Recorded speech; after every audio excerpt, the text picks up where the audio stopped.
welcome back. I'm Ryan Purcell, president of the WIFDIF Athletes Commission, and I'm here with the third panel from the first ever WIFDIF Spirit of the Game conference.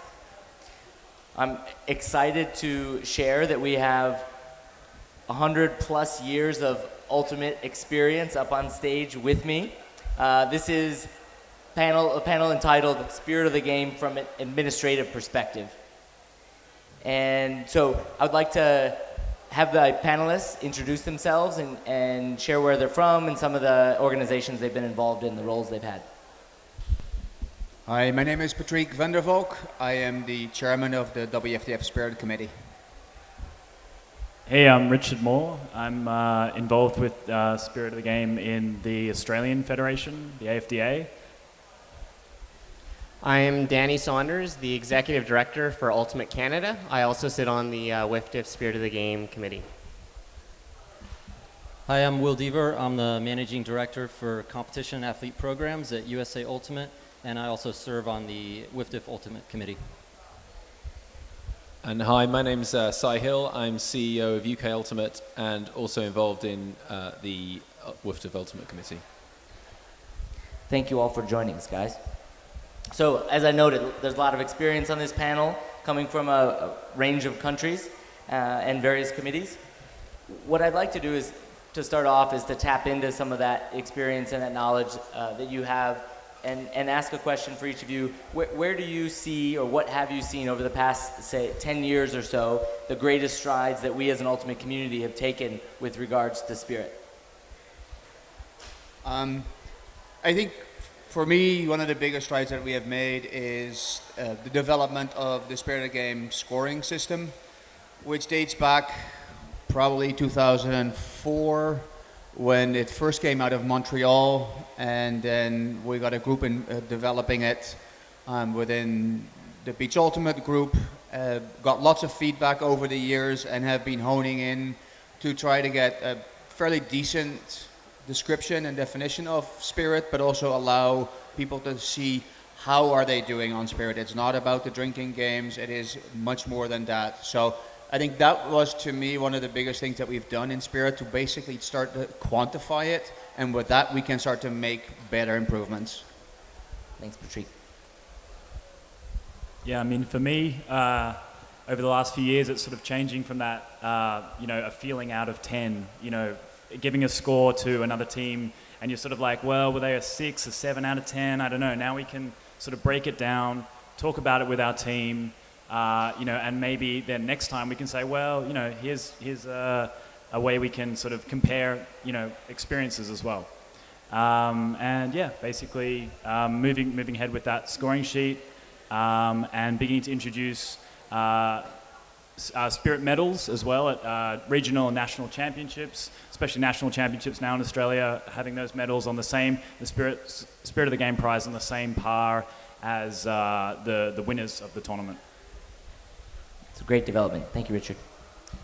I'd agree with Patrick in terms of that defining of Spirit and being able to provide examples on the areas and quantify it, so that we all come from different countries, and within our own countries we may have our own definition of Spirit and how people interact, but having concrete examples of trying to standardize that a little so that when we get together, everyone has a similar understanding is a huge change that I've seen. One of the things I've noticed over the last 10 years is that we've really evolved from doing Spirit Awards at events, especially at big tournaments like national championships. It seems like the team that used to get the Spirit Award was kind of the lovable loser. It was like a consolation prize.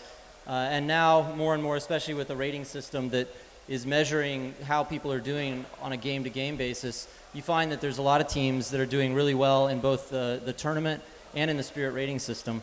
And you really are able to look up to those teams and use them as examples of not only how you should play well, but how you should play the right way. It creates role models. I'd say one other thing that I've noticed, and this is a little different than Spirit, but it's with coaching. We're really facing a big challenge right now. For many years, there were people introduced to the sport through things like summer leagues, and so you had a lot of teachers, experienced players, and only a few new people. And so there was kind of this immersion in the culture. And as we've gotten more youth involved, you have coaches who are now faced with being one teacher and having like 20 students. And it's hard to immerse people in that culture. So that's been a real challenge for us. And teaching Spirit through that is something that will continue to be a challenge. And we'll talk a little bit about how we're doing that, I think, a little bit later. Okay, thanks. And well, so I guess the thing I'd say was to build on the rating system. What we've tried to do in the UK is because we have teams playing each other frequently, we track the scores for each club over the long period, so even over 2 years. So we're collecting Spirit scores using that new system, not so new now, but using that system. We have been collecting them, and then we monitor the scores that teams get. And then we have a process in place, which means that if teams get certain trigger scores, so if they get particularly low score once, or if they get a not so good score over 2 or 3 tournaments, then we put them on a watch list. And then if it happens again, then we start a process of talking to them and just looking to work with those teams to find out what's going on, to make sure they understand that their peers are telling them that there's something wrong. And so that, I guess it's an experiment. We're at the beginning. I think we've had 1 or 2 clubs where we've got into that sort of first round of discussion, and for the most part, people are pretty responsive to the process and to what we're doing. So so that's been, I think, really interesting. I guess the point I'd also say though about the scoring system is that people need to be patient with it. One of the things that we're now seeing is the real scores.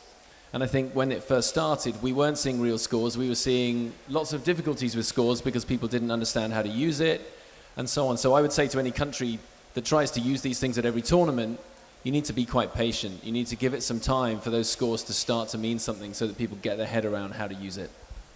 Right. Sounds like some great things happening and really a lot of progress in the last 10 years, so it's something to be proud of. Sai, you gave me a nice segue into my next question, which was an opportunity for the others on the panel to maybe highlight one of the Spirit initiatives that they've been involved in or is happening at their national or local level. Obviously, we're not going to be able to go into all the details here in this venue, but maybe a name or a pointer to somewhere where folks who watch this can go online and find out more. Okay. A couple quick things. One is that we think it's really important to establish something. If you have an association, a national federation, or a local disc association, to put some accountability in place. Spirit sort of seems to be this nebulous, ephemeral thing that a lot of people maybe talk about, but aren't sure exactly what to do about it. And creating some accountability and responsibility by putting people on something like a Spirit of the Game committee. We found that makes a big difference because then the conversations happen in a specific place and then real action kind of comes out of that. So one other thing in terms of organizing tournaments that we've talked a lot about is creating space in the schedule. A lot of, at least in the United States, a lot of tournaments, it's all about kind of packing in as many games as possible, giving people their money's worth for traveling. And what we've noticed with events is that if you give space between games, not only is it oftentimes better in terms of safety and managing the event, but you now have created space for teams to interact with each other. And we've seen teams start to take advantage of that by doing things like Spirit Circles, which was kind of unheard of in the U.S. For a long time, except at Worlds events. And now that's starting to kind of organically happen. And there's other things that can occur in that empty space if you kind of just provide it. Thanks, Will. The event thing. So from an event, I think just to pick up on the event point, so one of the things that we've done, again, with the process of trying to collect those scores and use them for something valuable, we've tried to make the process really easy. So now in the UK, where we have pretty big tournaments and all the scores are all the games are managed without staff, we collect all those Spirit ratings using Google Forms and smartphones. And Ambrish, who's just sitting here, has done a lot of work to make that process really easy. So we collect. Now, doing it that way, we're getting probably most of the time 95% plus collections without any staff interaction. The teams are just doing it, and they can do it on the phone or they do it on the way home from the tournament. We're getting the data out of those teams, and that's really helping. So, and I believe that now Ambrish has made that form and that process kind of available on the WFDF website too. So it should be possible for people to use it in their own countries quite straightforwardly. There's a bit more to it. It should be available for other people to just pick up and use. It's pretty simple to do anyway, but it's really helped. Yeah, I think it's not there yet, but it's also only lack of time. But I would say within the next month or so, it should be on the WFDF website.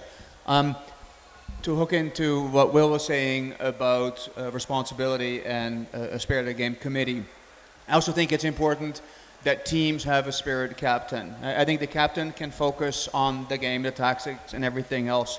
Having somebody in a team responsible for the Spirit to make sure that if things go out of hand within your own team, you can deal with it. You are also responsible for filling out the Spirit sheets and making sure that somebody is filling out the Google Docs form. So I think that sort of takes it to a next step. So if the federation can create a Spirit of the Game committee and that the teams and the clubs can have a Spirit captain, then you can really work it through to the whole system. Yeah, absolutely. And I think the Spirit of the Game examples document that we've been working on recently to give concrete examples of why you might assign a particular score of, 0, 1, 2 or 3 or 4 out of 4 is really important because you can sit down with your team and look through and say, well, this is why we're giving them this score. And I think it's really a really useful teaching tool. I play and work with a lot of beginner players, so I think it's something I want to sit down, I want to send to them maybe before the league, send it through email, have it available for them to look up. It's on the WFDF website now under the Spirit of the Game resources, so it's something really good to download and have a look at. Thank you. Danny? I think from my perspective, juniors and coaches and really establishing good training around that is a huge priority. And one thing for Ultimate Canada that we've worked on is creating documents for coaches about different ages of athletes. What kind of concepts around Spirit of the Game are you going to introduce to them? And really working directly with those coaches to develop dialogues, have them become good role models. And acknowledge good Spirit of the Game. So for our nationals, for instance, we have a meeting just with the coaches, talking about them being guardians of Spirit of the Game and exhibiting it as coaches. But also that we want them to shake hands with the other coach, get to know their names. So if there's an issue, they are a team working together to help the players sort it out. We also have a program with that we give out these Spirit discs, so small ones like this or a larger one like this, that they'd be giving out to a player on their team, but we also ask them to give it out to someone on the other teams. They get a second one at some point in the tournament, just to acknowledge then and there, that was a great spirited behavior that you did, or you know what, you took back a call, it was really hard on double game point, but you made the right choice. So from my perspective, again, I think that junior piece is very, very important. One more thing I'd like to add is with the Spirit scoring, I think another thing that really helps is making the scores completely transparent. I know there's a tendency sometimes to hide it or at least have only the final scores. This is the ranking. But I know in Switzerland and in Germany they have already experimented with it and they've gotten really good results where every team can see what the other team scored them. That in a way, and when we talked about the Spirit Circle, is sort of an additional information that you can use to see how you are doing and how other people are perceiving you, because that's a part of the Spirit, how other people are perceiving you. So I think that's a very positive way to do it as well. We're doing it now for WUC, where things are also public. You can go online and find all the Spirit scores that you want of all the teams and see how you're doing, how your opponents were doing, and get a real clear understanding on how people are scoring Spirit. Great, thanks those are all great initiatives. And I'd like to point out that the youth point that Danny from Ultimate Canada made, we do have a panel coming up where we're going to talk specifically about Spirit at the youth national level. So stay tuned for that. So guys, my next question, and I'm going to have to ask each of you to be nice and brief on this one. If an organizer came, whether it's a national organizer from a small federation or maybe a league or a tournament organizer, and said, we'd like to up our game on the Spirit front, but we don't really know where to start. We haven't seen progress in the last few years. Where do you tell them to start? What can they do? Well, I think I would just do the things that we've been talking about. So I would collect the scores. It's a good process. You get feedback from the other teams. Make it easy for the teams to do it. Don't assume that they really people want this to work, but if you make it difficult, it's human nature that they won't necessarily do it. So make it really easy, collect the scores, and be patient with the process. Let the teams get used to it. That's what I'd say. Great.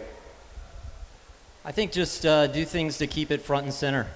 Your national tournaments, the idea of having awards that are for spirit, along with the awards for winning, having a committee. You have committees in your organization that deal with all sorts of things. Have one that deals with spirit, and all those things that keep it front and center kind of create space for conversations to happen. And whether it's about specific scores or whether it's about why somebody got an award or why somebody didn't, it just starts the conversation. And that's actually the most important thing, is that people are talking about it and gaining an understanding from having that interaction with each other. I would say put someone in charge of it or find a committee, because when we put the art committee in place for Spirit of the Game, it was a huge difference, because now we had a group that was motivated and they can go find those resources. WIFDF has a ton of great resources, but you need someone with the energy and the passion about it to go follow up with it. I mean, I just would reiterate that. It's really just someone putting their hand up, someone helping to really we added communication to the Spirit scoring sheet for a reason. It's all about communication between teams, between the national body, between the tournament directors. Basically that's it. And I would say just watch the videos that are coming out of this conference, because that's what they're for. They're educational tools so that everybody can look at this. All right, that's all the time we have. Thank you very much, guys, for joining.